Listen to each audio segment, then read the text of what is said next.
Hey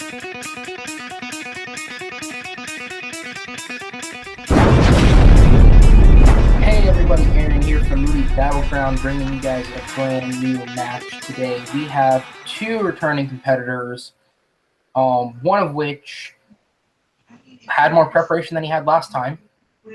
Has had two matches, two defeats, but he certainly proved himself as a fighter despite the fact that he's lost. We're going to go ahead, get right into it. We'll go to the first fighter. He is 0-1 after stepping in for me at the last second and playing against Manning originally. Matt Beer. Matt, how you doing? I'm doing well. I'm just glad that I got more than 30 seconds to prepare for this match. Yes, Matt played a full speedrun game. It was actually very entertaining. Joining us as well as his opponent, he is 0-2, but does have a registered three-way knockout from the triple threat match. Zack Ford. Zack, how you doing? I'm doing good. I'm slightly a little embarrassed now that I was reminded that Matt played a speed round match, and I'm the diva that's like, I will not play without a week's preparation. I need at least 7 days to get my notes carefully drawn out. Hey, whatever, man. We'll take it. Isn't that, yeah. Is my mic working? Yeah, you're good. It was like 30 minutes, not 30 seconds, and I'm actually being legit. You probably had about 30 minutes of preparation. That was a fun day. Look better. All right, guys. So with that being said, we're going to go ahead and get into it. For those of you who may not know how the rules work, we're going to have 4 main game rounds.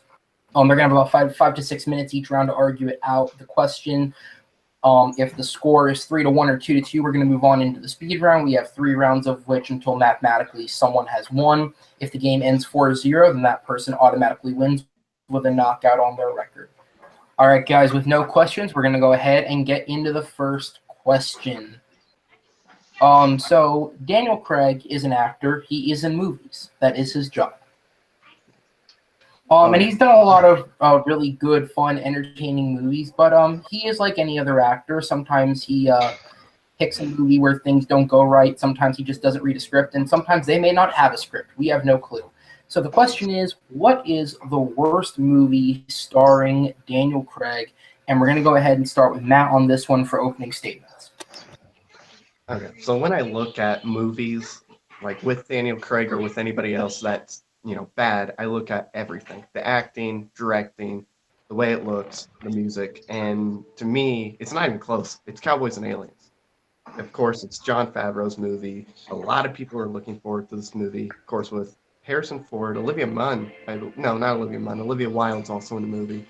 And it looks like it's going to be this fun, awesome sci-fi action western mix, but it ends up just being boring. The acting, like I said, for Daniel Craig, he might have mailed it in because it's his worst performance, I think, in his entire career. So, yeah. All right, and with that, Zach, go ahead and give your opening statements. The movie that launched Daniel Craig into the stratosphere, that made him the star we know now, because he was just kind of a minor actor before, was Casino Royale. He was being heralded as the next great Bond, if not like the greatest Bond after one movie. And everyone was so excited for where this franchise was going to lead.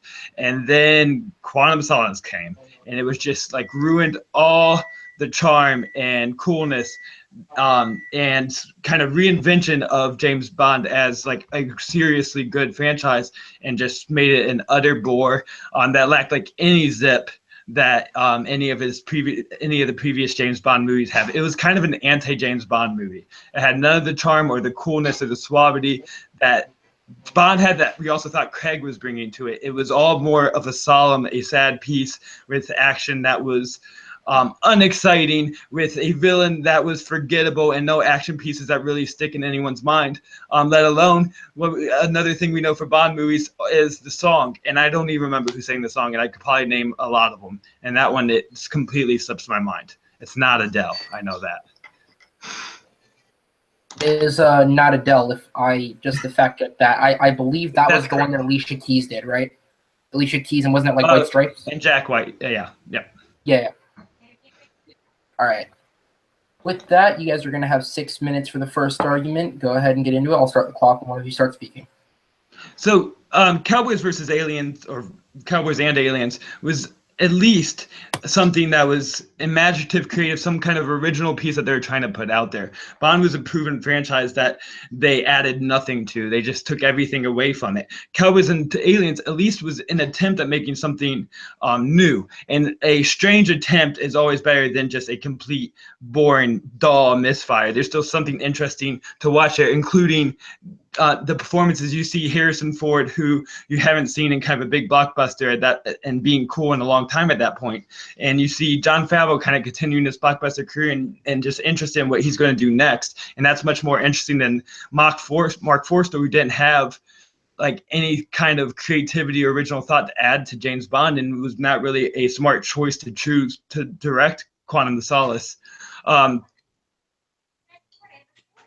And the effects are pretty like fun enough. It's what you want to see when you see Cowboys versus Aliens. You're not expecting anything exciting. You're expecting watching some fucking Cowboys facing some fucking aliens, and that's what you get. And that's fun enough. It's what you want at the movie theater. At James Bond, you expect a lot more, and then it delivered nothing. And the disappointment factor was so much heavier than anything had the Cowboys and Aliens. Okay, you said that Cowboys and Aliens was like imaginative. It's one of the most generic sci-fi movies I've ever seen in my life, and it shouldn't be when you have Harrison Ford and Daniel Craig in a movie. Harrison Ford is just sleepwalking in the entire movie, and just what other because movies they have aliens in the West? Just because they and also you said they at least attempted something that's better than or whatever else you said, but just because you attempt something doesn't mean it's better than another movie. The Room, Tommy Wiseau attempted to make a great movie. It's worse than any of the Transformers movies. So you can't really use that. But it's something that's more fun to watch. I'm saying it's more interesting to watch. It's something that you would more want to go to because you can see the strangeness out of it, and that makes it more fun. It's a more fun movie. It's not that fun at all. I mean, at least you get some decent action in Quantum of Solace. There's some decent things you can sit there and watch and kind of enjoy. It is. And Daniel Craig at least doesn't, just basically mail in his performance or give a shitty performance. He's still good as James Bond. He's still really good as James Bond, and that he's never given a bad performance as James Bond. Spectre's the only one that you could say, but we're not talking about that. At least I think both of them. Something enjoyable. No, I think Quantum of Solace, he relied way too much on the brooding, dark version of what he was trying to be James Bond. Like, he was really trying too hard to make his own James Bond. I don't think he was mailing it in. I think he had a idea he wanted to do and just did it. It was just a bad idea. It was going on the sad James Bond. No one wants to see a sad James Bond. All the drama that they have in that movie just relies on the one incident in Casino Royale. They don't move anything forward. It's just being sad about fucking what's-her-face that died. I can't come up with any names tonight. Sorry. But you can still watch the movie, and with him, you can at least enjoy his performance somewhat. Because he might be playing a more sad, Bond, grim, brooding, dark, whatever, like he was in the first. But that doesn't mean he gives a bad performance. He still gives a really good performance. In Cowboys and Aliens, or whatever you want to call it, he gives a bad performance. He gives one of his worst performances in his career in that movie. I mean, that ultimately doesn't make the movie, better or worse. It does. It doesn't make it bad or good, but still, he doesn't give a good performance. It's a very generic sci-fi movie. Jon Favreau, you could say it's its worst movie he's ever directed and written. Like I said, Harrison Ford's just sleepwalking. He's like, oh, here's another paycheck, So it's not enjoyable. The action's bland. The only good thing to look at in that movie is Olivia Wilde. But I mean, she doesn't give a good performance in the movie. I don't think they're sleepwalking. I think they know the movie they're in, and they're having enough fun with it. It's an alien versus aliens and cowboys movie. They're not taking it serious, and they're coming in with enough charm and fun to make it happen. I think going in with the expectation that Cowboys and Aliens is going to be as good of a James Bond movie is a ridiculous thing. If you go in with the moderate expectations of a silly, fun movie, that's what it is, and that's the whole point of it. I don't think Jon Favreau is aiming to start the next great big sci-fi thing. He had an idea, and he was fun enough with it. And to call it generic is dumb, because it's Cowboys and Aliens. He had the tag right there. Everyone was sold on that just based on the title, and they do at least deliver watching aliens come into the West. It's something you haven't seen. That's something at least new. It's not dry. James Bond or Quantum of Solace completely just takes away any originality from James Bond. It doesn't really retread ground because it doesn't really cover any ground. It's just watching James Bond go through the motions, being sad. Here's a fight. Here's a boring villain that we did on the name generator. They didn't actually like put any kind of creative thought, and I think a lot of that falls on the high expectations of Casino Royale, but then giving to a director that didn't have a vision, and it just dropped everything before it was able to be picked back up later. But okay, so to go back on something you said when you said Cowboys and Aliens isn't generic, it's Cowboys and Aliens.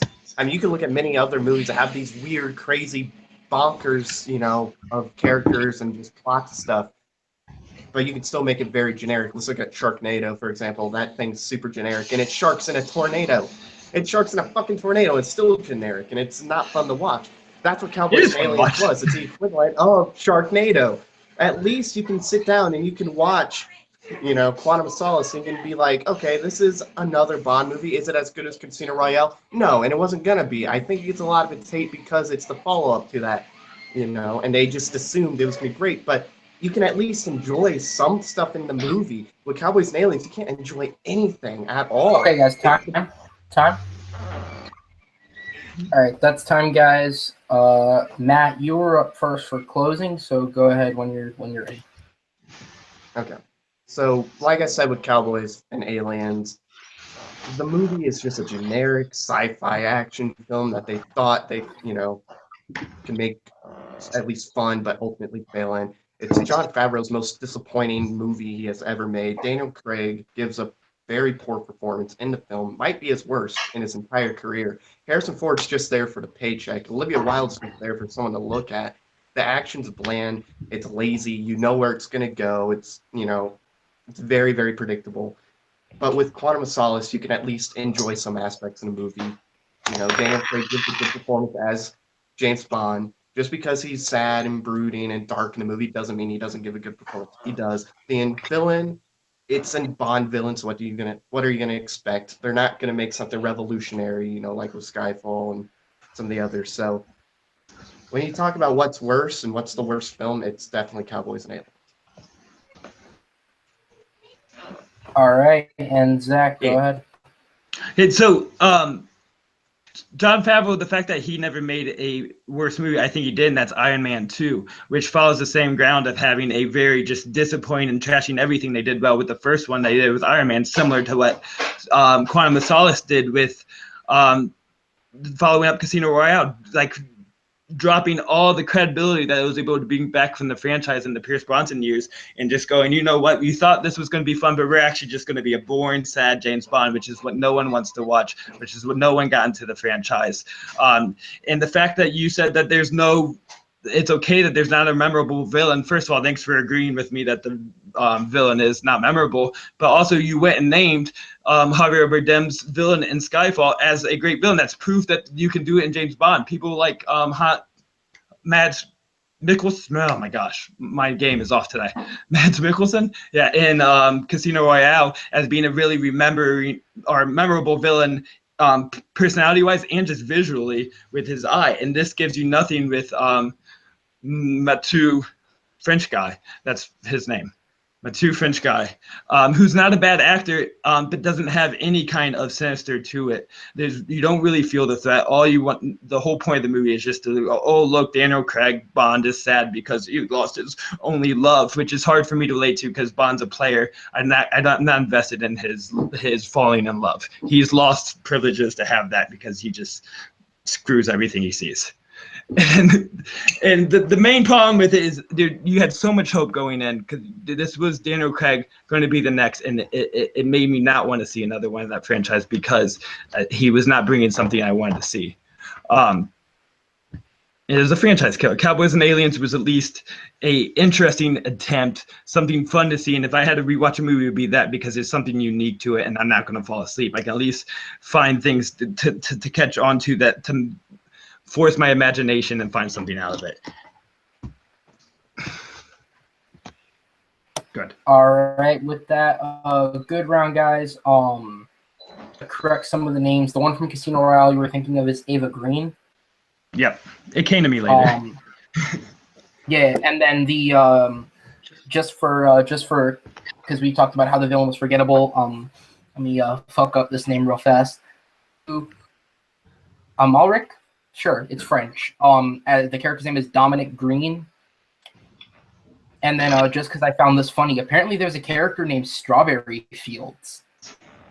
I didn't know that. It's a good name, but don't even remember it. No. But so basically, good argument, guys. But this argument basically became arguing back and forth on the idea of Matt took the stance of Quantum of Solace wasn't as bad because it's playing off of movies, and Zach took the stance of Cowboys and Aliens isn't as bad because it knows what it wants to be and fun and schlocky. And when I'm looking back at the notes that I have and I'm thinking about the arguments you guys brought, I think Matt did a worse job of defending against Zach's claim than Zach did against Matt, so I'm going to give Zach the point in that first round. Good. I was going to choose Cowboys and Aliens, but I wasn't going to fucking watch that movie. Because I've never seen it, and I just couldn't imagine me putting it in. These worst categories are hard to want to study for. Yeah, I wasn't gonna watch that movie again. I watched it once. That's about all I need for it. All right, so because you guys hate worst categories, let's move on to a best category. Coming out sometime in December, depending on your location. New Guillermo del Toro movie, The Shape of Water. It's getting amazing critical praise. People are saying it should go for Oscars. So we thought, besides Shape of Water, because I'm assuming none of us have seen it, Guillermo del Toro movie. Zach, you are first up on this one. Go ahead with your opening argument. So there's really only one obvious choice, and I mean it's the right answer. It's what put Del Toro's done other movies before this, but really made him kind of critically acclaimed, and us really value him as this kind of imaginative, world-creating mastermind that can cover blockbusters, but also like serious artistic films.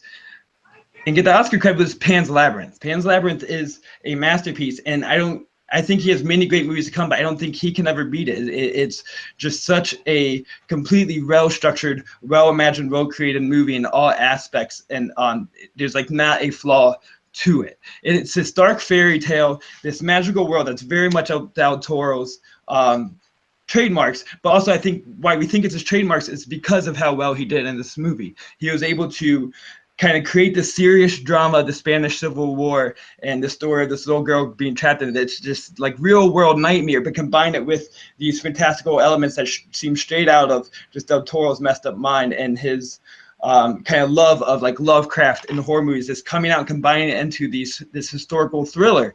And the designs he creates are amazing. He's never done better effects or monster creations between the Pale Man and the Big Toad and Pan himself as the Faun. They're just beautiful things. There's no image that kind of is more shocking and like immediately makes you want to watch a movie than just seeing the Pale Man with the eyes in his hands, and it's just frightening, and that kind of sells this whole vision of the movie. It has the ability to be whimsical and magical, and it makes you want to watch and can rewatch it, but also just being so kind of heartbreaking and just wrenching and dramatic, and the acting in it is kind of amazing throughout. Maribel Verdu as this maid who is a spy is, well, spoilers, we know all spoilers are out, right? That she is just giving such a committed performance in the real world aspect of that, which is hard to do when you have all this fantasy kind of around you, that she was still able to ground that, as well as a villain that doesn't go over the top. Captain Verdell, played by Sergio Lopez, I believe. And he kind of also creates Sergio Lopez. Sergey, thank you.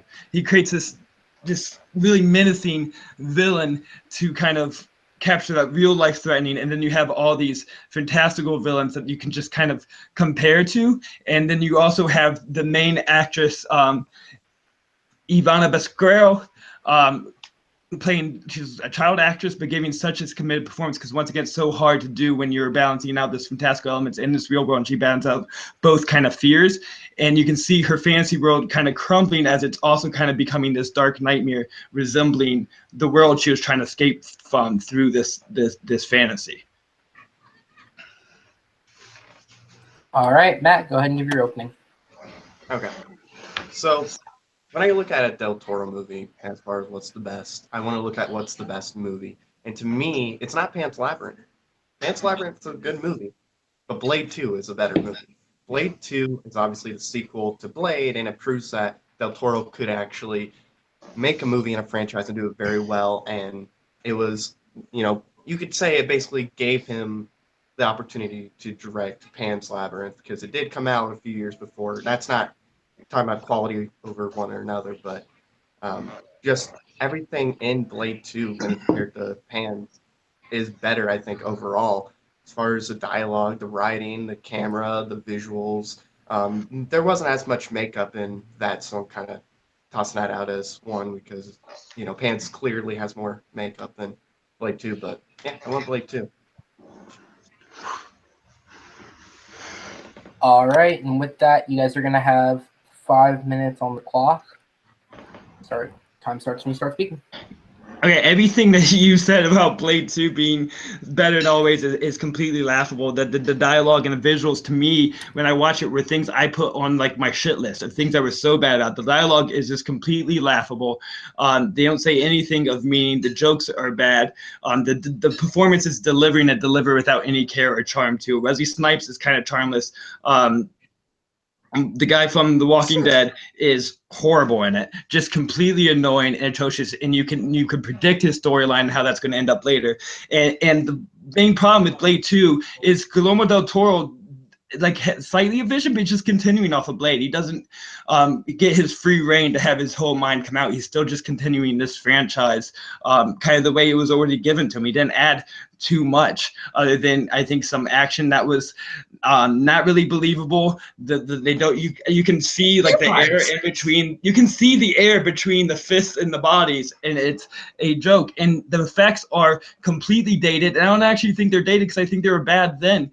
When they kind of combust, and it just takes you completely out because you can just see the computer. When Pan's Labyrinth has he combines CGI beautifully with a lot of physical art direction that is just amazing, and is able to have sets like the house and the forest and the maze that are fantastic, and you just get a bunch of gray like rooms and the darkness of the dance room with Blade 2, and it's just not fun. And to say that's what gave him Pan's Labyrinth is not. Devil's Backbone and Chronos, once he was able to do in his language and more serious ones, proved that he was going to be able to do Pan's Labyrinth later.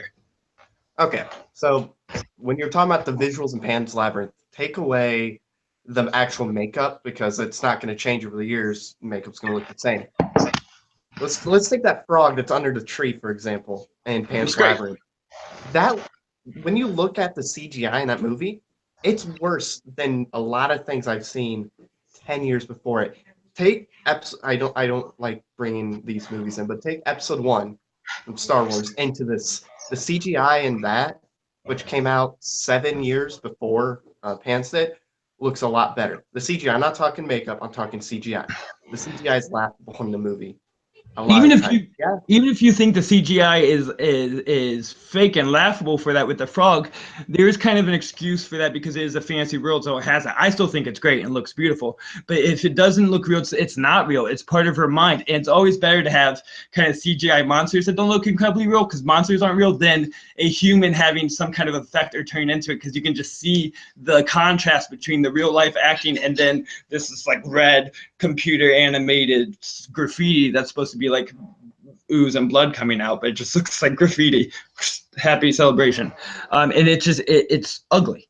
It is an ugly movie that doesn't have like any fun to offer and doesn't have any unique vision that we know with Del Toro. It's not a Del Toro like esque movie. It's a comic book movie continuing a franchise, and does a shit job at it. You're saying that it's boring or whatever, but I'm telling you, this movie is a fun, badass movie that has a real good villain. I mean, would you say, yeah, Captain's the villain in Pan's Labyrinth. I mean, the guy gives a good performance, but as a villain, it's kind of, whatever. Completely menacing, completely frightening. It's not frightening at all. It's a real world menacing. He's a real world villain that has a threat of, harming this whole family and this little girl, and it's a realistic thing. People like this existed back in the Civil War and had these motivations to do that, and he was kind of taken over by his ego. You see his motivation because he cares about his son and carrying on his tradition and the way he's remembered over time. When you just have these monsters in Blade 2 that barely have a lot of time. There's not a lot of given about them. They have a decent introduction to them, and then they don't do much with them after that. And they look so much like the who ends up being the main villain, the like head vampire, that makes the whole thing predictable because they don't look anything different. So you know that they were just off breeds of him, that he was in them the whole time. I don't know why or Totoro, who has such a imaginative vision, couldn't come up with more creations for these monsters to look apart. And the vampires, I think this wasn't his fault. It was Blade. The vampires are just humans. They don't have anything distinguishing other than they wear like really outdated leather. But okay, so let's take away the makeup, for example, and when she meets these weird monster creatures like the Fawn. The great makeup. Take that away right now, and you get about 60-70% of the movie left over because she doesn't go out throughout the entire. But take those away. You can't just say take something out of a movie and you have nothing. Let me based on the makeup's a big part of the movie. Take away the effects from Blade and you just get humans hitting each other and you don't get the effects. You can't take out one of the main effects of the movie. That is time. All right, go ahead and finish your 1 point, and then.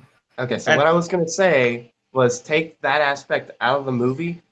The rest of the movie and the story and everything is kind of boring and it drags and it's slow. And I like slow burning movies, but it doesn't offer anything for me that would keep me interested throughout. I kind of know where it's going, from the end, but that's kind of in a summary of what I was going to say before we got interrupted. We go to you first for closing arguments. Who's first? You. Zach. Oh, me. I didn't. It went out for a second. So, Pan's Labyrinth, one of the main accomplishments it was able to do was to get people to watch a foreign language movie. A lot of people I know that don't watch a lot of foreign language movie, this is their one go-to because it has so much to offer universally with genre thoughts between the fantasy worlds and that, but also kind of the stakes and the dramatic elements for us to get caught up in as well. So it really kind of appeases multiple adult audiences and people who want a serious movie but also want to be taken with some escapism. It also has a lot to say about escapism because that's the whole point of the movie. She's trying to escape this world, but she truly can't because then the darkness kind of follows her into that. When Blade is just kind of a middling movie and a comic book thing and is not have that kind of memorable footprint in the genre that Pan's Labyrinth has. And Del Toro is such a visionary person that if you completely take it away, you get Blade 2. If you just put him into a blockbuster thing and say, follow kind of what we're doing, you can have some visual things, even though it's horrible, the visual parts, rather than taking away his ability to kind of create his own world, which he has done so wonderfully otherwise and masterfully in Pan's Labyrinth. And you don't find any creature. You say take away the makeup. The makeup is most of those effects instead of the CGI. And with the Pale Man especially, is much more iconic than anything that you see in Blade 2 or any of the Blade movies or any other dark fantasy movie. It is something that can be remembered that came straight out of his mind. And he hasn't ever been able to combine his magical mind with a seriousness and a heartbreak as he was with this movie. And he's the reason that Pan's Labyrinth is the reason that I'm sold for any Del Toro movie here on out, not Blade 2. I want to see his vision come out with Shape of Water and Crimson Peak and see these kind of more original thoughts that he's able to create. All right, Matt, go ahead. Okay. So, let me ask you something, Zach. If Blade 2 wasn't that good, do you really believe a studio would let Guillermo del Toro, however you say his first name, I'm not going to act like I know how to say it, do you think that they would allow him to direct Pan's Labyrinth and create Pan's Labyrinth? No, they would not. The studio would not give him the money to make that movie. Pan's Labyrinth, for one, wouldn't exist without Blade 2. That's one reason. Two, it proves that del Toro could actually make a movie and a franchise and continue to, make the franchise improve in quality all around. It's a fun movie. It's badass. The action's nice. It's more engaging to me. I can sit down and watch Blade 2 any day of the week. Pan's, I really can't. Take the aspect of the visual, like the makeup, put that aside. Not like take it away from the film, strip it away. I think you misunderstood what I was saying. But kind of, yes, you take the makeup, put that point away. You look at the rest of the movie, everything that surrounds the movie. It doesn't keep you engaged. It's slow and it doesn't and make me interested in the film. I've seen movies like The Revenant and Spotlight give me something to be interested in while watching a movie. So it's a slow burn movie. The CGI has aged horribly. I'm not talking makeup, I'm talking CGI. It's aged horribly, especially the fucking frog that looks like it's something from a Sega game from 1986. It just this. Sorry, I got a bad cough. Not feeling the greatest, but like I said, CGI is not that great. It's not that engaging overall. Yeah, there's beautiful imagery in the movie, but that's not going to make a movie better than another movie. Blade 2, you can watch any day of the week. It's fun. It's badass. Wesley Snipes is better than anybody in Pan's Labyrinth. That's the truth. And yeah, like I said, overall, it's a very fun, engaging movie that you can watch that proves that Del Toro can make a movie in a franchise. All right, and with that, fun round, guys. Good job. Unfortunately, this one is it's a little easier if I'm being honest. Zach got a whole bunch of hits off against you, and all I could really pull out of your argument was that Del Toro works well within franchises and that it's a fun movie. Other than that, there weren't a whole lot of other positives that you pulled out. And Zach got a lot of hits off against you, more than you did against which I think you did do a good job, Matt, of explaining the few you did get and explaining why, from your point of view, it is a negative towards the film, but I still think overall that gets the point. Yeah, I knew I wasn't going to get that. You had an uphill battle. I like legitimately hate Blade. Like that wasn't me thinking at the time. I watched it for the first time this week, and I just can't do it. It's just not my movie. Yeah, I literally it might have been watched fun if I was a teenager. I literally watched Pans like 2-3 hours before this match. Yeah. So, and that's not the best state to watch that into. You need to have like a little more patient viewing with it. yeah, that's why I was like, what can I really go against this? All right, guys. With that, we are moving on. The next question. Again, another director, another best of question. This time we have. I'm sure a lot of people don't actually know who that is, but you guys definitely know the two movies these guys picked. Matt, we're starting with you.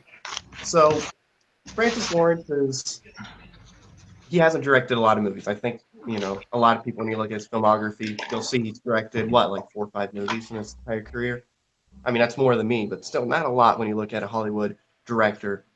And to me, his best movie he's directed was The Hunger Games: Catching Fire, which takes what the first one was and it improves on it. It gives a more rich story. It makes people who weren't really that big of Hunger Games fans of the Hunger Games after that one.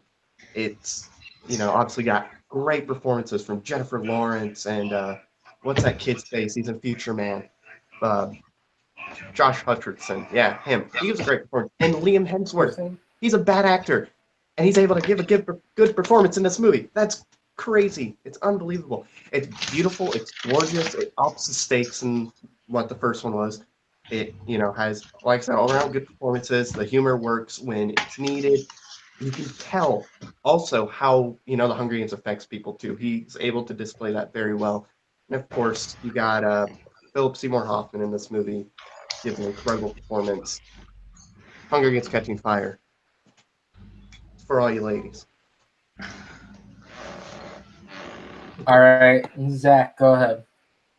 So, Francis Lawrence got, widely known for more of the Hunger Games things, but which he's done better in the later movies with Mockingjay 2 taking a bad book and making them really watchable movies, other than Catching Fire, a great book that they made disappointing compared to how good the book is. But that's what he got known for, but people forget that he had this kind of gem hidden under there before with I Am Legend. And when you look at everything kind of in his, oh my gosh, his resume, there's not a lot of anything that's kind of imaginative. You have like what Constantine and Water for Elephants, and nothing that really stands out as something with some thought and some artistic direction put out. But then you have I Am Legend, that is, I think, has a director's touch to it that is unique for this apocalyptic zombie genre.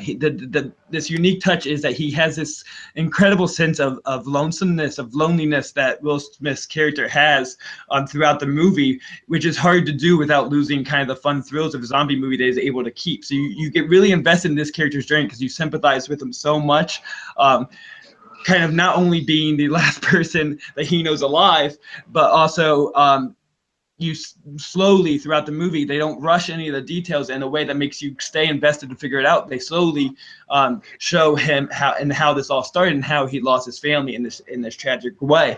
And then the only bond he has is with his dog, and you see how he got the dog, and that builds the connection to it. And you see that like he talks to him like a crazy person, like he's a child, because he's slowly going crazy. And then the whole climactic plot line with this dog and how it ends up, they earn it so hard because you feel that relationship, and it tears you apart. And I think that Francis Lawrence was able to really create that relationship and create this sadness within Will Smith, as well as Will Smith's performance doing it. Really earned that before. And I think another director's touch that created that is the cityscape that he has for the movie is beautiful.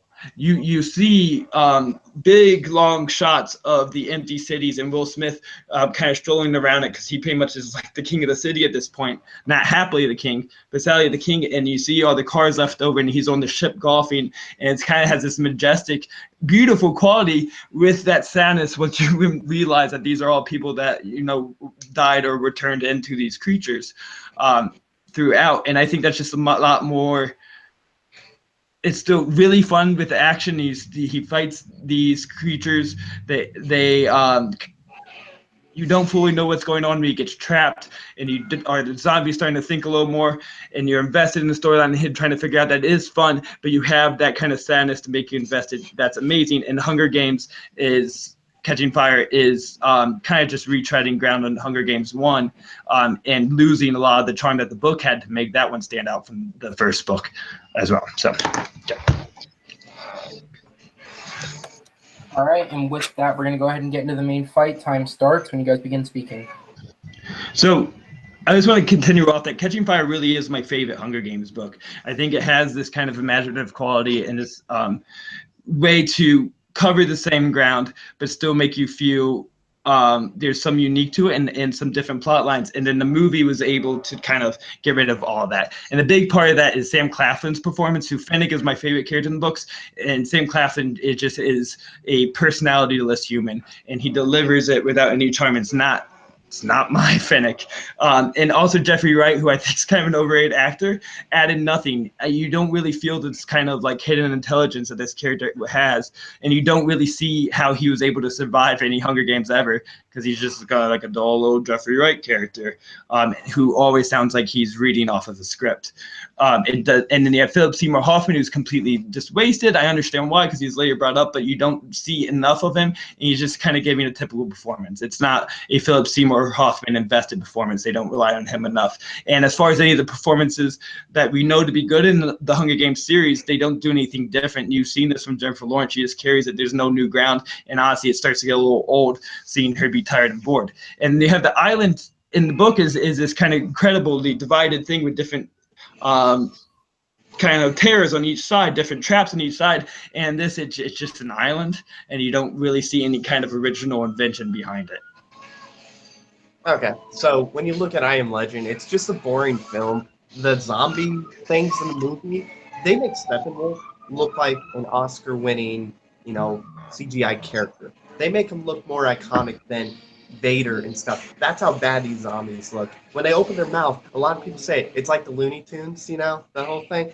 There's nothing really to them. They're just like things to shoot at, Yeah, later on they get more intelligent, but that's just because Will Smith's character can't figure out how to kill them all off, and he's keeping them there. There's a reason why he's keeping like one or whatever there to try to figure cure. He brought it onto himself. But when you look at Catching Fire all around, like I said, it takes what the first Hunger Games was and makes it a million times better, and makes this franchise of films something that can be looked at as like a legit good franchise. Because the first one was good, but it wasn't something that was going to bring people in. Catching Fire did bring people in. Philip Seymour Hoffman wasn't underused because that's the character. The character was used perfectly. He's not really needed much. He gives a great supporting performance. And then also Josh Hutcherson. He gives a real good performance too, I think, as whatever his name is. I don't remember character's name. PETA. Jennifer Lawrence is also great in the movie. And Liam Hemsworth, he's a bad actor. He doesn't do good movie. He does good movies, but he doesn't give good performances. He gives a real good performance in this movie, and that's because of Francis Lawrence and how he made him as good as was compared to the first one. He's laughable in the movie. Will Smith's all right in I Am Legend. He's not that great, and when you look at his other performances, it's definitely at the bottom tier of the movie. The dog. I hate seeing dogs die, so that made me kind of mad. That's not good for your movie. But That's then you have the whole best daughter. part of the movie. It's hard to say the best part's a dog dying, but that's where it has this unique emotional quality to it that you don't see in zombie movies or just straight up action thrillers that this is. It's not a zombie horror movie, it's a zombie action movie. And you don't get this emotional quality to it. And it's really hard to create that when you're trying to do the thrills as well. But Francis Lawrence is able to make you so invested in this relationship and understand the relationship in this kind of weird, unique relationship with him, because it's the only thing he has that really builds up the emotional impact of that scene. And there's no emotionally impacting scene in Hunger Games to be compared to that. And there should be. And I also want to say thank you for saying that you don't know Hunger Games that well, because that means you don't return to it often, because it's an okay movie. I'm much more likely to go to the Characters. Hunger Games 1 is super great, and then once again it just kind of it passes director's hands. Okay, first one is not great. It's not some great. of that. It's good. It's enjoyable. And And I did not say that I didn't know much about the movies. I said I didn't know the specific Hunger character. Games that well. I didn't know the specific character's name in the movie. Let's get that clear. Okay, let's not try to, persuade people's opinions with You said saying don't know correct Hunger facts, Games that Mr. well. Trump. Okay, let's not do that. The Hunger Games: Catching Fire has more emotional beats in the film. It has more going for it. There's more to the film than I Am Legend. I Am Legend literally could have anybody else in a movie. It could take place anywhere else, and it's not a different movie. Name You me can a scene literally that's have it as about emotionally you can have it impactful like as a Tommy dog scene. Wiseau and his pet cat Sally, and it wouldn't be any different. Okay, the emotional impact in that wouldn't be different. It's not like, look, John Wick did it even better. So there's that. It's And not also, the what's the player? What's the All player? right, guys, Girl and his time. daughter. That is time. Guys, we're gonna move on to closing arguments. Matt, you are up first in this round. Go ahead. Okay. So when I look at what's the best Francis Lawrence movie, I want to look at every aspect of the filmmaking. The writing, the directing, the acting, the emotional beats in the film. I want to look at how it progresses a story. If it had a previous film before, I want to see how it progresses the film, forward. And Catching Fire does that better than a lot of movies do. It's one of the better sequels, I think, for any movie, maybe even ever. You have a great performance by Jennifer Lawrence and Josh Hutcherson and Liam Hemsworth. That never happens at all. Look at his other films, and they're pretty bad performances all around.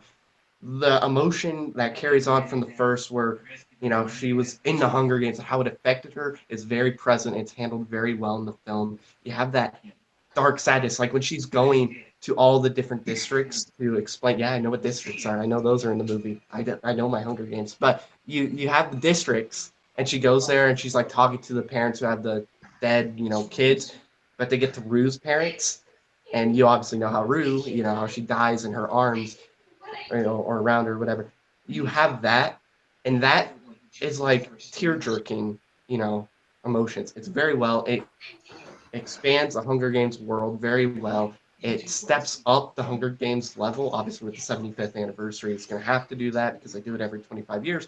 But besides that, it levels it up. It does that very well. You have great performances, and also it sets up what should have been one final film perfectly.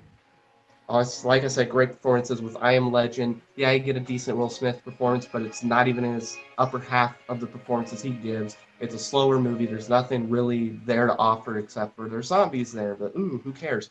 And there's some wife and daughter, or girl and daughter, in the movie. Why are they there? That doesn't make sense. They shouldn't have been in the movie. You could literally cut that out, and you would save some time, and it probably would have improved the movie. And the ending is god awful. It's one of the worst endings to a movie I've ever seen in my life. And then also the zombie creature thingies look horrible CGI wise.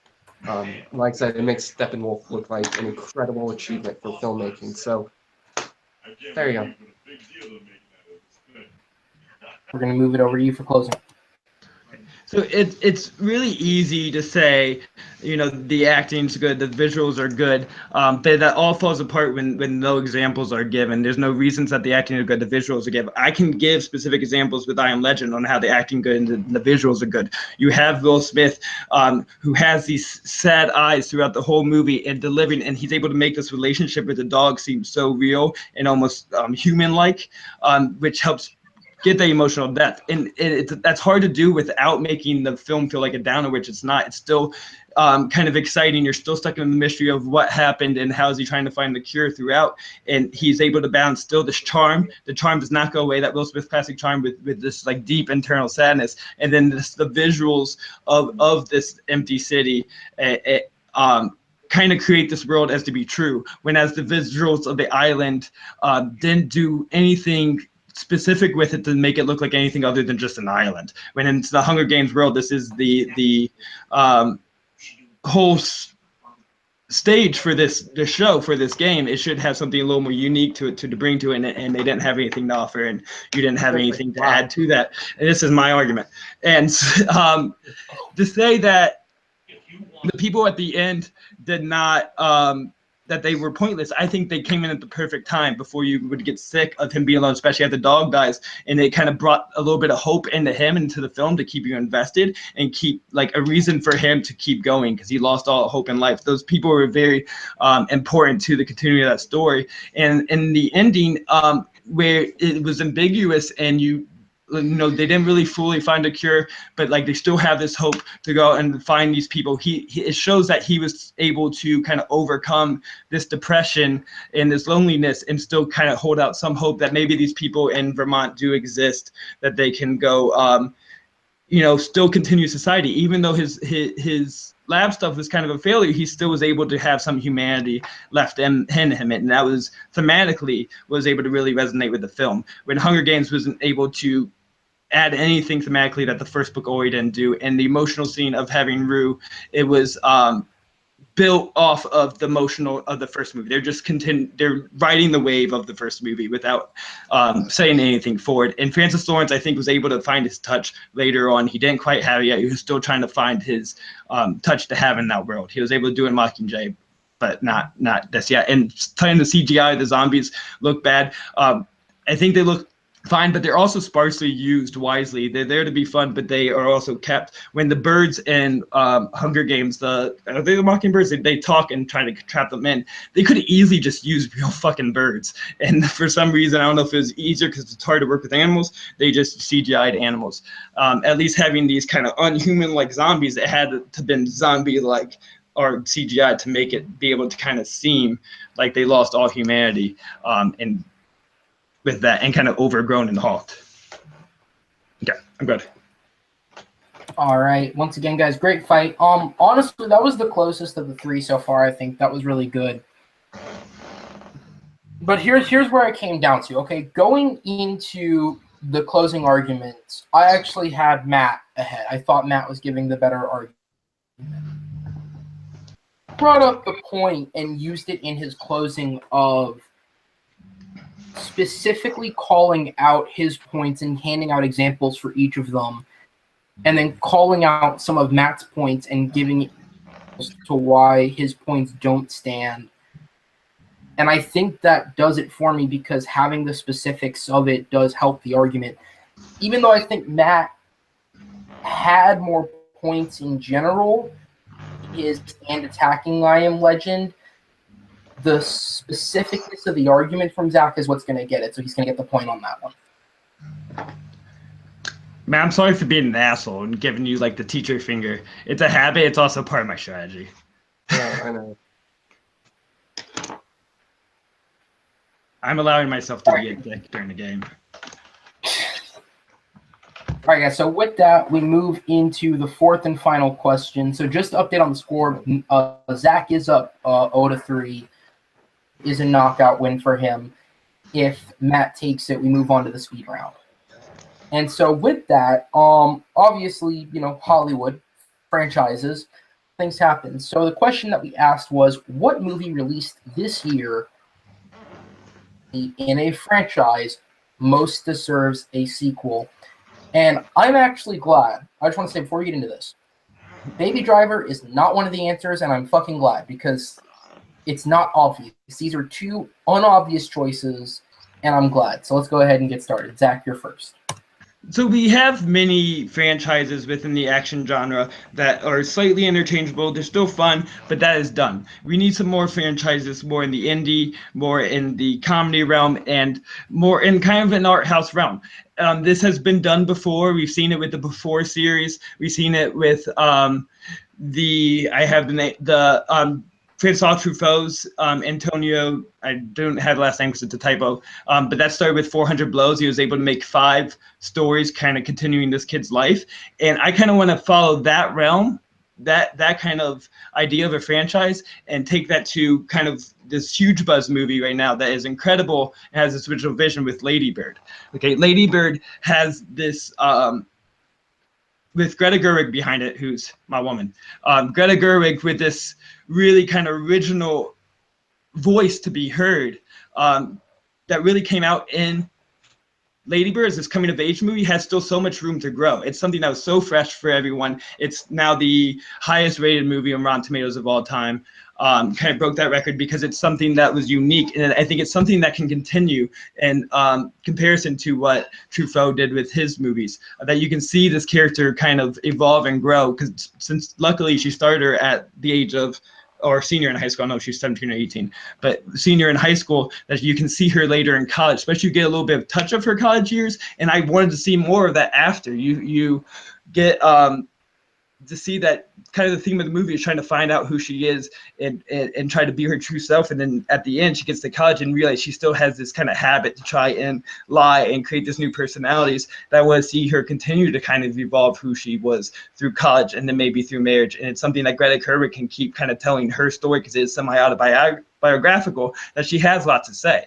It's done in memoirs where people write continuing memoirs repeatedly to kind of explain their life over time and the growth of this character. And I really want to follow a character rather than just seeing the same action or something done over time that we see in many other franchises. All right, we're going to switch over to Matt here. Go ahead. When I look at a movie that needs a sequel, for one, it shouldn't be a movie that just ends and be a one story type of film. I look at something that you can take and expand on to what the world is that they created, and that's perfectly clear with The Foreigner. The Foreigner, and I'm going to spoil The Foreigner. It's been out of theaters for a while, sorry. It's a good movie, check it out.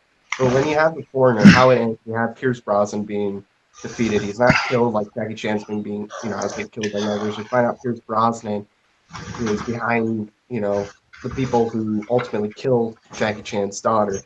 And he goes in there and destroys them. He doesn't kill him, but Jackie Chan says, hey, I'm going to show everybody that, you're this horrible, evil person that they didn't think you were. They thought you were a good person. So we could take that with the sequel to where Pierce Brosnan, let's say he gets out of jail, because it doesn't show him being in jail. So they can leave it, they can either have him in just getting out of jail or not being in jail at all, and he contacts a group of people to go after Jackie Chan and hunt him down, and boom, right there, that's your sequel for an action film, The Foreigner. Jackie Chan was great. He's going to do his stunt. He knows what he's doing when it comes to the action genre. So yeah, I'm going to go with The Foreigner. Baby Driver doesn't need a sequel. All right, and with that, we're going to go ahead and move into the fight. You guys got 5 minutes. Time starts when one of you start speaking. Okay, so when you take Lady Bird, sorry, but I'm going to speak. You spoke first, and everyone, I get my time. I think that's why I'm losing. But so when you take Lady Bird, when you look at that, for example, as a movie, it is a perfect film to have as a one story, and that's it. You don't need to continue. That's the problem with Hollywood, is that they make sequels just out of anything because they're movies and people like it. So let's make a sequel out of Lady Bird because people like that movie a lot. You don't need a sequel for Lady Bird. That's not the point. You don't need it. It's perfect as its one and done type of story. I mean, Blade Runner 2049 was made like that, but they were going to make another one if You know, it was getting the money. It's not getting the money, so you don't need it. They're literally trying to make, you know, franchises out of every little thing. Why make it out of something that doesn't need it when you have a movie that perfectly can set up a sequel and it lends and opens the door for another sequel? That's what the formula does. Pierce Brosnan is obviously going to hate Jackie Chan. He's going to want to take him out for ruining his life, so he's going to hire people to go after him. You don't need a sequel of Lady Bird. Lady Bird's a one movie. Let Lady Bird be. You said they're trying to make a franchise out of everything, and I agree they are, and they all tend to be within the same either thrillers or something to make big money, and Foreigner fits right into that. It's just going to meld in with Taken, which is just a retread of, and all these other thriller movies that they try to push out. It's really, if they're going to be a franchise, it's going to be straight to DVD. That's where that genre of movies will relive. When Lady Bird, you need it, because it's not a blockbuster thing. They're not going to remake it to make money. You said, why would they remake it? Why did they choose to do it? They would not remake it or make another one to make money. They would make another one if there's a story to tell, and Greta Gerwig is telling her life, and she has that story to tell. There's going to be something new, something imaginative have, because she has that kind of creation, the artistic expression to lay out in front of her. She is very kind of autobiographical, always in her art, even through Fantasy and other things. There's a little bit of her, but it changes enough to keep you invested in the story of this growth. And there's so many kind of characters within the story that I want to keep kind of living with and see where they progress 5 years from now, 10 years from now, with her brother and his girlfriend, who he finally was able to kind of get rid of a little bit of his slacker self and get a serious job, and sacrifice of his relationship with his dad, not with his relationship with dad, but of his dad's life, and to see kind of, was that relationship able to keep being strong? And then the relationship between the mom, wonderfully played by Laurie Metcalf, and Saoirse Ronan's character, and see, is that damaged? Are they able to fix that? Do they get closer as they grow older? How does that melt? Because that's a real story that I want to be told, rather than Taken, but with Jackie Chan, to be done over again. And do we want to give Jackie Chan a franchise at this point? I mean, it's a harsh thing to say that he's action star, and you're not going to make money with Lady Bird 2. You're not going to make a single cent with it. Yeah, you're going to make out. He's going to be like 74. You don't need it. You don't need a sequel of Lady Bird. I'm sick and tired of Hollywood just making sequels of things that don't need it. Master and Command might get a sequel. Why you Master and don't need it? If you said you don't need it about before sunrise, then we won't have these wonderful movies that are made. We need artistic franchises. We don't need the same. And nobody's going to see it, though. The Foreigner is a safe bet that people are going to somewhat see it. At least it's going to make some money. It may not make, you know, as much as Taken. But The Foreigner was a good movie. You can make a sequel perfectly. The Foreigner wasn't a blockbuster hit in the first place. It doesn't need it at all. Lady Bird doesn't need it. That's like saying, hey, let's make a trilogy about my life. Let's just make a trilogy about my life. You're not going to make money. Probably Martin Scorsese and another great writer. Yeah, you can totally make a sequel on anything. You can literally do it. Lady Bird doesn't need it. Let's let it be. Let's have just one and done type of stories. Let's just let this be its own thing. Let it be great, because if you make a sequel, it's not guaranteed to be great. Even if you have the same people, not everybody makes great movies all the time. She may not make every single movie a great movie. Let's look at people like Martin Scorsese, Steven Spielberg, all these iconic directors. So they might as well just keep making shit. Just take The Foreigner, mediocre, and just let's live for mediocre rather than taking an authentic chance. It's a good action movie. It's the same thing we've seen many times. Liam Neeson's done 10 movies that are this movie. And you see a lot of movies are gone wrong. They've done this with Taken. That's Hollywood. They don't create brand new ideas. If we did this 10 years ago, little sparks, but you don't always get that. Movies are based on other properties or other things. They're not completely original. We don't get Star Wars anymore, where it's a completely original thing. Yeah, it took some inspiration, but as an overall story, it's an original. You don't get those anymore. Hollywood takes things that have pre-existed, or they take stories that are, have existed, and they make it, and they retread and go over and over again. Avatar, that's like 550 million fucking movies all in one, so Hollywood isn't original anymore. Yeah, you're arguing for the sake for them to end making franchises when you're trying to stand up for a franchise that exists with everything that's not original. It is not everything original. Why we don't make a franchise out of something that doesn't need a franchise. Make a franchise out of something that could use a franchise, or that could easily have a sequel. Lady Bird doesn't do that. The Foreigner sets up perfectly with the end. It perfectly sets up. He goes back to make a fucking Hangover sequel. And they're all shit. And he's gonna stop it. I'm talking, sir. But no. I do it a little better. Sets it up perfect. It's a good movie. It's a good movie. It's not fantastic and magical and mystical and everything, but it's a good movie that can have a good sequel. We get those types of franchises all the time where they're just good movies. Rush Hour is that. Take away the third one, but Rush Hour 2 are just Why good would you movies. choose to Rush take Hour a 2 great movie and try to make another great movie rather than taking good and just hoping But why that it's would you want to mediocre? risk? And Why would I you want to risk firmly, making a great movie, a great movie? Why would you risk that having a sequel where it could be bad enough to where it damages what the first one is because to some it's people? been That's done what so Dumb and beautifully Dumber did. before. That's what a If you've lot of never done sequels it, you would never have Before Sunset or Before Midnight. And those Yeah, are we have those. We better don't if need not Lady than Bird, the Lady Bird first 2. two. It doesn't Anything need to better than happen. the It's a first. one and done. Boom. It's over. Bang. Done. Let the story be. It ends in the same way as Let's Before create other Sunset. movies, and then let's also Rise give would have. franchises to franchises that could actually be franchises. We're looking And at like shape the Warner. DVD It's gonna movie so we make can watch the stuff. same It's line gonna of make shit all some the money. time rather Lady than Bird getting is not original gonna make visions. that much money. Yes, first one's great. Doesn't need a sequel. The Foreigner perfectly sets up a sequel. Lady Bird does not. Lady Bird does All set right, up a sequel and in college. Are we done? You don't need a I'm gonna college movie. finally Then call let's get time. Boyhood too. Did you call time? 10 minutes ago. Time ran about 10 minutes ago? I'll keep going. Okay. Go to close. So, oh, fuck. Gotta close at some point. All right, Zach, you were up first. Go ahead. So this is the argument that they should not make it for the sake of it, but instead we should just make something that's easy. Why try something that's great and ruin it is bullshit. Okay, if you don't do that, then you don't get the great movies that Truffaut was able to make after 400 Blows. You don't get the great trilogy of Panther Panchali. You don't get the great trilogy of the Before movies with Richard Linklater that kind of sets the tone for what Greta Gerwig can do with Lady Bird so well that Before Sunset ends kind of wonderful. It's a great one movie, but there is that kind of questions about like what happens though later.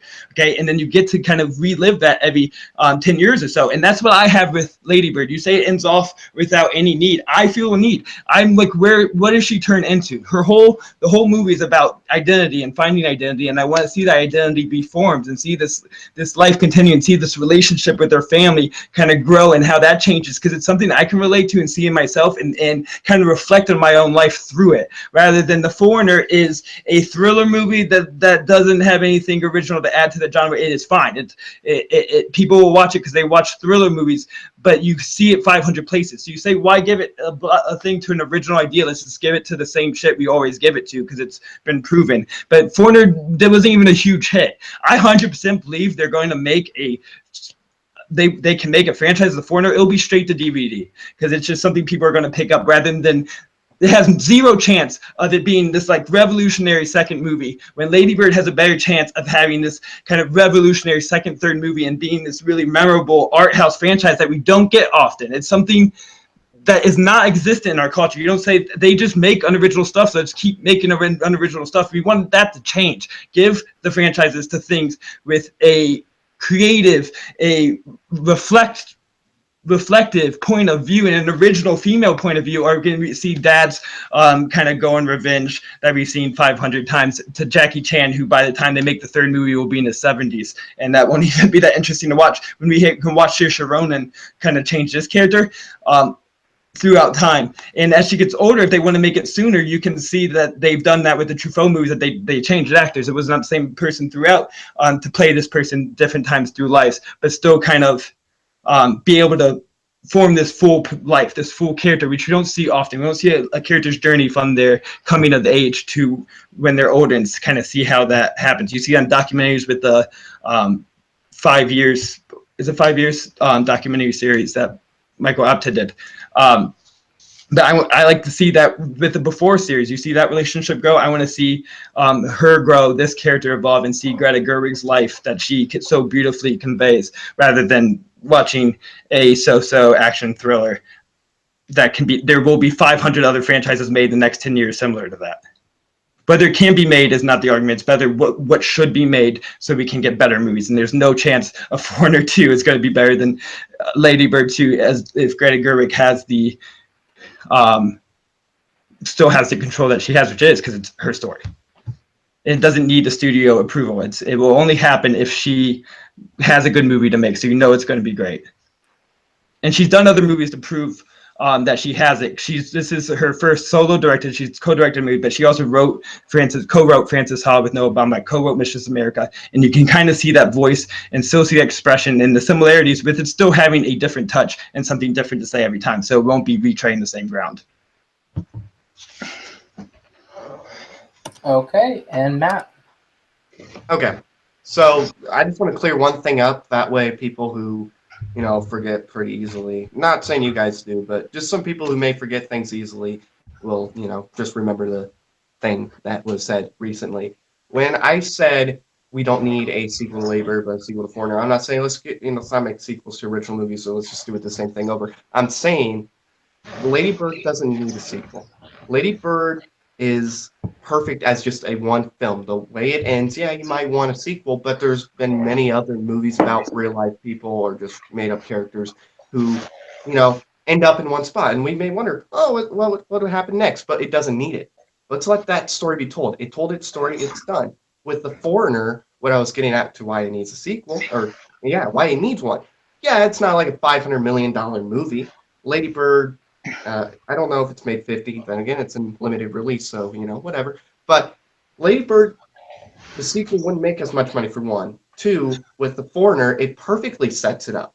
The way it ends, Pierce Brosnan, he's basically been shown to the world that he's this evil, corrupted politician, which for one is kind of cool to see that type of a story in today with today's day and age.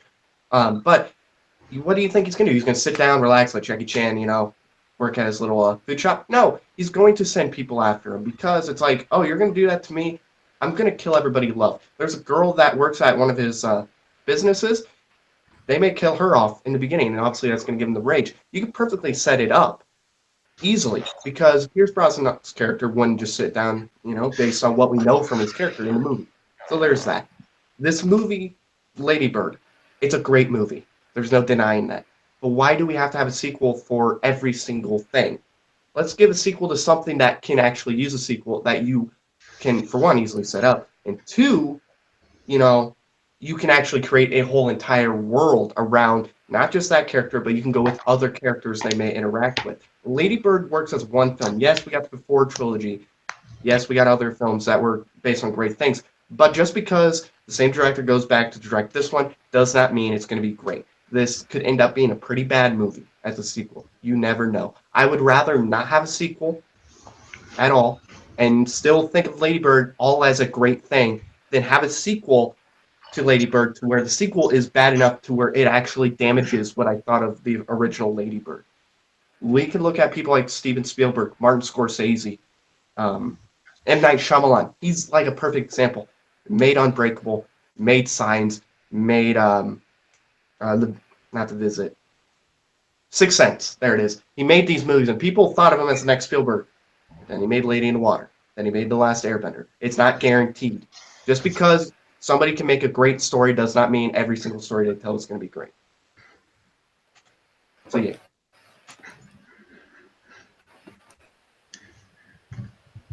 Okay, so good round, guys. Passionate round. Got real passionate there in the middle. Is it obvious that neither of us have seen the other person's movie? Actually, I thought you guys played that off very well until you just gave that away. Well enough at least.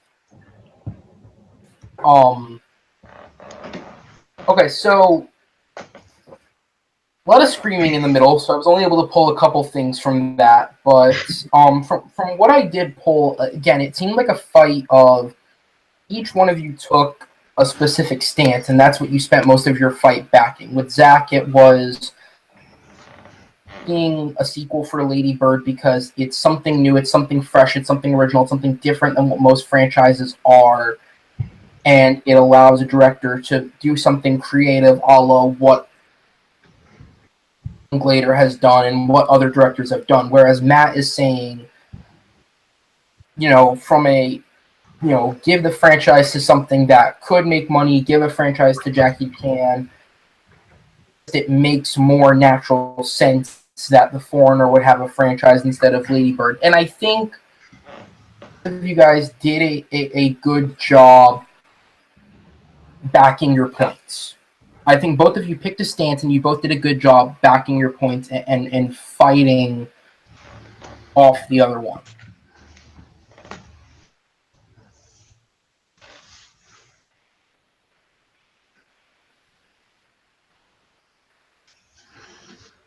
But thinking about it,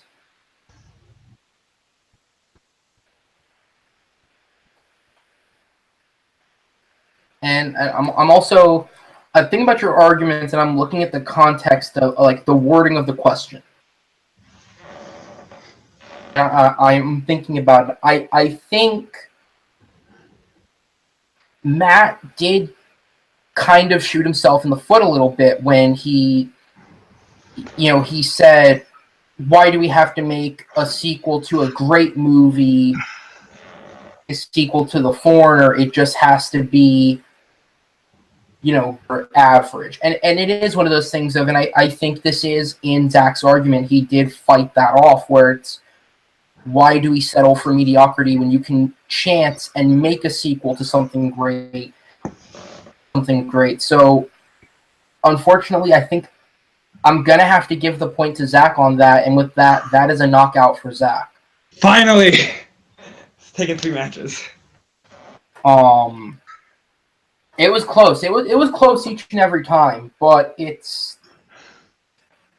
Most of these fights ended up being something where it was you guys really settled on one stance versus another when it came to what you were arguing, and I just think Zach had it down a bit better each and every time, unfortunately. That, Matt, we'll go to you first. First off, how are you feeling, man? Me or Zach? You, man. Just for a post match, yeah. Okay. Well, I think a disappointment's a understatement. I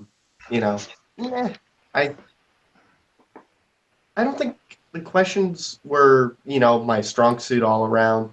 Like with a couple of them, it was like it's just one or the other. Like with 3 of them, besides obviously 2017. So it was like I had to really dig into that, and then it's like I haven't seen this movie in forever, and I don't have time to rewatch it. So it just, some of the questions I don't think were in my strong positions, and that might have hurt.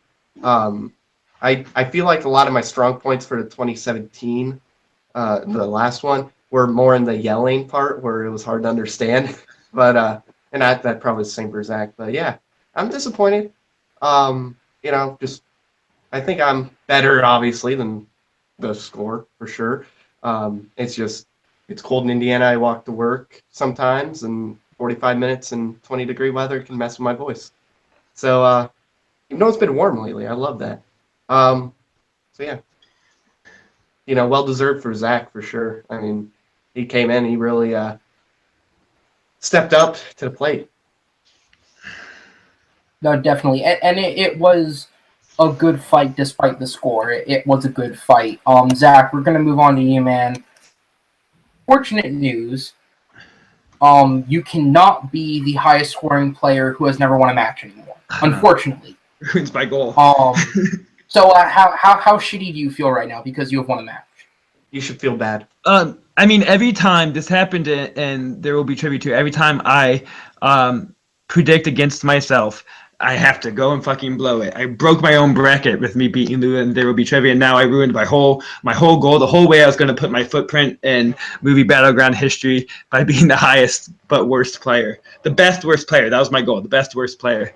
But I don't know. I'm super happy. I feel like the other ones just came so close, and it was it was a fair thing, but it does get aggravating over time just to be so close every time to lose in that last question. So it's nice I can come out and finally pull one out and feel like I can now hold my own too, especially with a tough match happening next for me. It gives me a little more confidence going in, especially because Matt was no slouch. And I will kind of stand up for his kind of defense that, Aaron, you do a great job running this show. Some of these questions were shit. But like arguing best Francis Lawrence movie is a hard thing to do when it's such slim pickings. And I think with a couple like having Lady Bird and Pan's Labyrinth kind of on my side, I think there is a different passion for the movie that I was able to have than Matt was able to have with some attachments to the movies that were kind of left for him to pick. So I think that gave me a little bit of an advantage. I mean, Most yeah, I do definitely, love the indie films for sure. It's just like with the last one, I was like, what could have a sequel? What has the best chance? And that's what I went with. Yeah. I should have went and studied a little more and Just on Baby Driver. Yeah, they're like, oh, I'm going to choose Baby Driver because that totally needs a sequel. All right. Just in my defense, unfortunately, some shit questions is what happens when you write like 20 of these in one go. It's a lot. I understand. Also, this question, because of scheduling issues, this question will not be used. But right.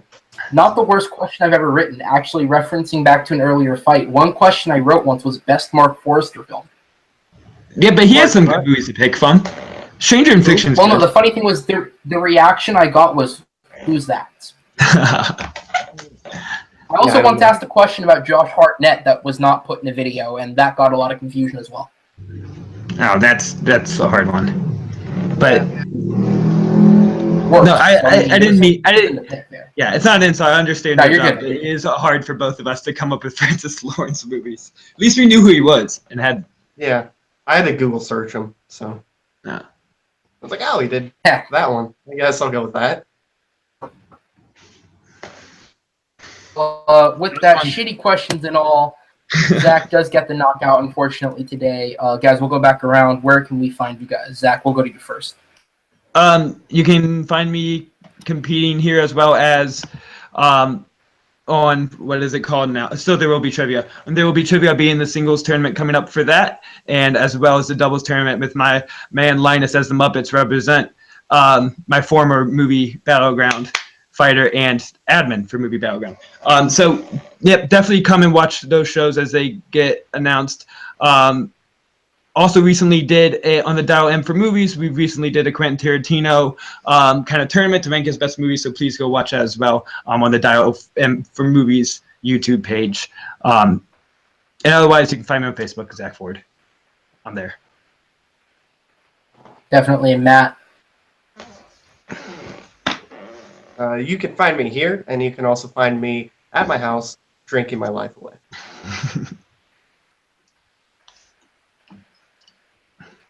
Well, that was something. With that, if you guys are not subscribed to the channel, please subscribe. It's the only way you guys are going to see the videos. If you guys are not a part of the Movie Battleground Facebook page, please join me because it's the only way you guys are going to get a match. Just so you know, if you guys do join, because we're backlogged on matches for the rest of the year, and we have the tournament starting out next year. So it is going to be a while before people can start playing, unfortunately. But the only way you're ever going to have a shot at getting in is if you join the Facebook page. So definitely do that. You guys can find me on Instagram at Aaron T. Knoll. Please be sure to support all the other admins, whether it be Matt, Evan, Subrath, and Andrew. Did I get them all, Matt? Yeah, but please support me. Please, I need it. Yes, definitely support Matt. Please be sure to Amazon Prime all the alcohol. He's going to need it after today. Guys, thanks so much for watching. Like I said, be sure to rate, comment, subscribe, all that good things, and we'll see you next time on the Battleground. Take care, everybody.